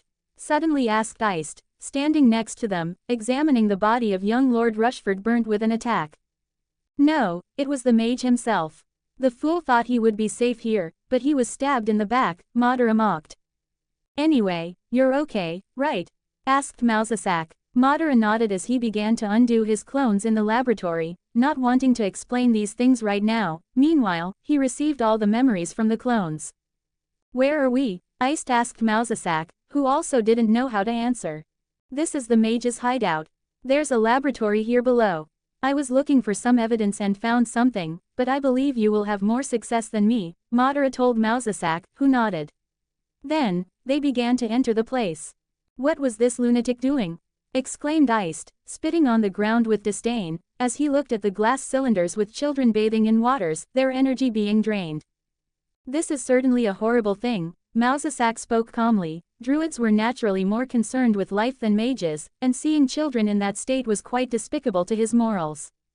We can't do anything for them, they're all dead. Anyway, let's look for everything we need, Mausasak said in the end, and began to search things with Iced, who also helped him. It didn't take long for them to gather many proofs in those documents. I believe this is enough, Mausasak said, picking up a stack of books and scrolls with Iced. Well, let's go. We should take the bodies as proof of what happened, since we'll spend the next few days full of hearings with nobles explaining why we arrested so many of their relatives. The druid spoke, and both nodded. Before we go, Madara suddenly said, exiting with them via the staircase. Let me end this. He began to make a series of seals and launched flames directly into the laboratory. He didn't want that knowledge to be passed on, as he wasn't sure if there was anyone else who knew this place besides the mage. Mousesack and Iced didn't complain about this, while keeping only the proofs and the gold that Madara carried in his hands. Whistle. Remind me never to ask this kid to spit fire during training. Iced said, seeing Madara using his jutsu for the first time. They returned, collected the bodies, and opened a portal, going back to the castle of Cintra. It was time to deal with all that mess. 1 comments 0 vote. Chapter 50 Cintra 43. Chapter size, 1800 words. Third person POV. Northern Kingdoms. The night proved to be long for the entire city of Cintra, as the western region was attacked by members of the Royal Guard, arresting criminals, even soldiers accused of corruption and bribery, who were escorted to the castle's prisons while their trials would be held the next day. The northern region of the capital also descended into chaos once Mousesack's operation was exposed to everyone, with many nobles demanding to know what was happening. When they saw their peers being captured and taken away as criminals by Cintra's soldiers, they began to protest, but there was an explicit order from all the soldiers to take them into custody to the castle. At the castle itself, Mousesack, Iced, and Madara emerged through a portal made in front of the entrance with the bodies of both the wizard and the young Rushford. This is horrible, Iced complained, dizzy. The same could be said for Madara, who shook his head, never wanting to go through a portal again. Well, we've arrived, Mousesack said, ignoring his nauseous companions and quickly approached the soldiers he spotted. His gaze then returned to Madara. We'll take care of everything from now on, boy. You can go rest, he said. All right, Madara responded, nodding. After all, his job was done, and he went to his room as he passed by the guards and entered the castle, wanting to recover the chakra he had spent. He also received a message from the system and then wanted to analyze what he had as a reward after destroying that robot. After passing through the castle, which was in a great uproar due to the situation happening in the city and how the queen herself issued an order for everyone to be attentive and prepared for any necessity that might arise. Above the castle, Siri, still confused in her room, was not allowed to leave her room and was quite upset, while she could only watch things from her window. Madara locked himself in his room and took out the only kunai he had kept after the fight against the robot. He opened the system and saw his notification. Congratulations, you've killed your first wizard. You are receiving 1% of Uchiha Madara's total power. System, peak of power, 7%. Chakra, 1500 chakra, equivalent to an intermediate chunin. Note, chakra is the vital energy used to perform jutsus. Must be managed carefully. Sharingan, 2 tomo. Note 1 tomo. Allows enhanced perception and the ability to anticipate basic enemy movements. Note 2 tomo. Further enhances ocular abilities, can use genjutsu. Mangekyo Sharingan, locked. Eternal Mangekyo Sharingan, locked. Rinnegan, locked. Skills. Fuinjutsu, basic, new. Common jutsus. Substitution jutsu. Shadow clone jutsu, new. Fire jutsus. Kaden. Hosenka no jutsu, fire technique. Phoenix flower jutsu. Description. Allows the user to spit multiple balls of fire in rapid succession. Requires practice for refinement. Kaden. Gokakyu no jutsu, fire technique. Great fireball technique. Description. Launches a large fireball from the lungs. Requires practice for refinement. Kaden. Ruka no jutsu, fire technique. Dragon fire technique new. Description. The user expels flames from the mouth that follow a course guided by previously connected threads to objects or enemies, turning into a flaming dragon that targets the enemy. Requires dexterity in handling threads and chakra control for effective execution. Wind jutsus. New, futon. Cape. Description. Allows the user to create a slight air current around them, which can deflect light projectiles or increase the user's mobility and speed. Wood jutsus. Locked. I had gained the Shadow Clone Jutsu and the Jutsu Sasuke used in the Forest of Death against Orochimaru. Isn't that the more powerful jutsu where the flames become a dragon when he fought Orochimaru? Madara murmured thoughtfully. His gaze returned to the new knowledge he had unlocked, Fuinjutsu. Interesting, if it's at the basic level, I might reach a higher level in the future and this will make my stay in this world much easier. He thought, since Fuinjutsu was quite useful. Reflecting on his gains, he thought that he had earned this point from the system, by defeating a powerful enemy, and would receive rewards in this way, since none of the monsters he had killed had yielded a score. The system was still quite mysterious, and he had to figure out on his own what else would give points. Setting that aside, he decided to rest, dreaming about the future and how he could further enhance his strength. Meanwhile, the audience chamber was filled with Queen Calanth, her husband, Mausasak, and several nobles arriving one by one, as they were seen in custody, with her judging them based on the evidence her druid had brought. Over the next few hours, the queen would not sleep until she had judged all those she had listed for the audience. After all, they were important nobles. She had to do it quickly, before their families could intervene.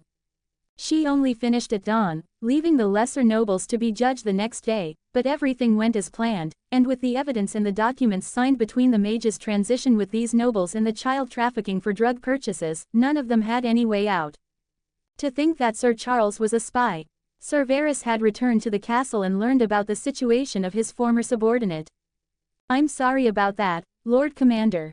But we find treason where we least expect it." Iced spoke beside him. They continued cleaning up the mess from that night and many didn't sleep.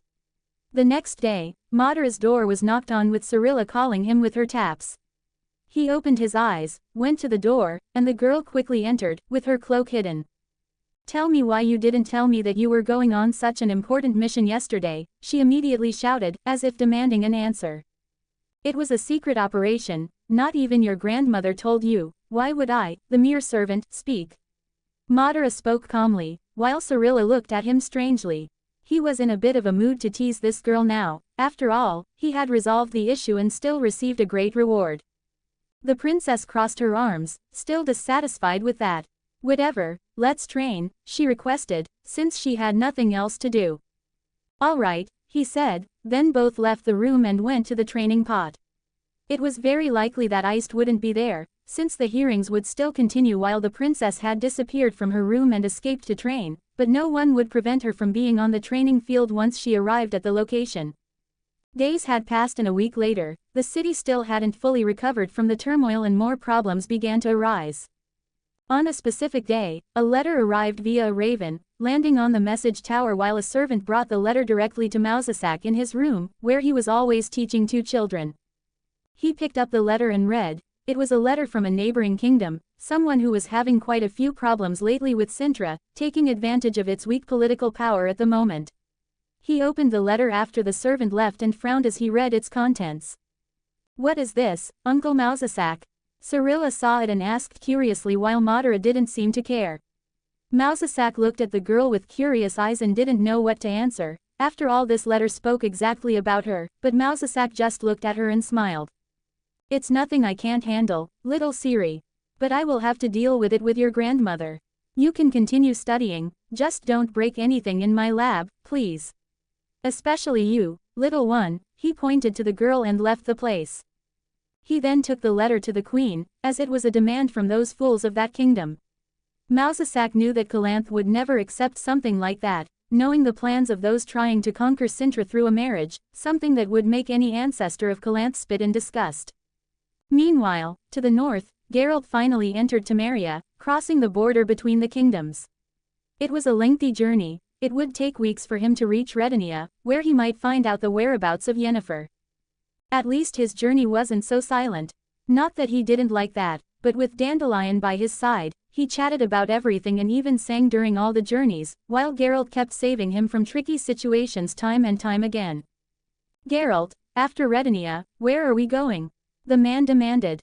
"I still don't know. I know I can seek information from some contacts there, but I'm sure Yennefer must be in Kovir." "Kovir, but that will take months," he complained. "We'll have to go through 3 more countries to find your lover."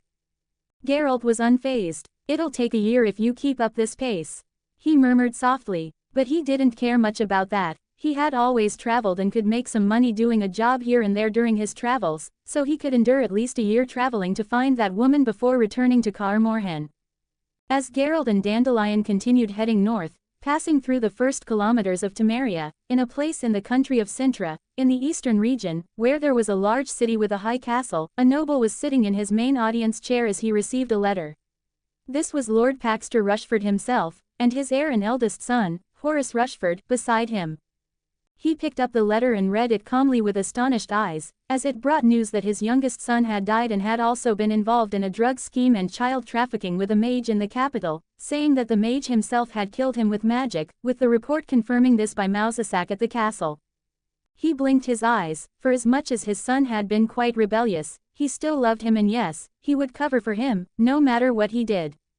"Julian is dead," Lord Rushford said in a somber tone as his heir looked stunned at that. Julian died. He was immediately shocked by this, as he loved his brother, despite the younger staying in the capital to take care of the family business. Lord Rushford sighed and looked at the messenger. "I want you to send letters to all our contacts in the capital. I want to know exactly what happened and who is responsible for this," he spoke with a serious tone. If his son was dead, he would at least avenge him and kill anyone who was responsible for it. Time skip in the next chapter.